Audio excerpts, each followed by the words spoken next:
Good evening. An Albuquerque animal welfare worker is under investigation for leaving a dog in a city van for 2 days. It did not cost the dog its life, but it could cost the worker his or her job. Here's News 13's Amanda Goodman.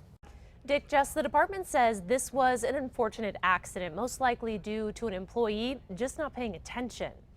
It is a trip animal welfare workers make in this van at least twice a week, shuttling dogs and cats from the west side shelter to the east side shelter for surgery, then back to the west side. We print out a list of all the animals being transported, and they're checked off as they're transported for surgery and then checked off as they come back from surgery. But the department confirms a few weeks ago one of its employees messed up and did not follow that procedure, putting a dog in serious danger. It's my understanding that an animal was left on the transport vehicle after surgery and then was later found by a volunteer. The dog was dehydrated but okay. Kennel Supervisor Mary Soto says it appears the worker was not paying attention and may have just forgotten about the dog.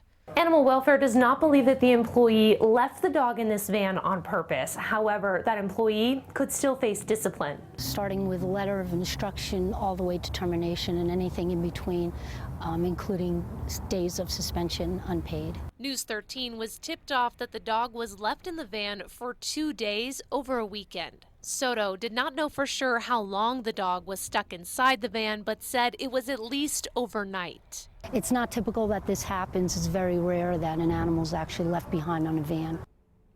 As of airtime, Animal Welfare was not able to tell me what kind of dog was involved and whether or not it has been adopted in the past few weeks. Stick back to you. All right, Amanda, Animal Welfare says because the investigation is ongoing, it also cannot release the worker's name or any specifics about the incident.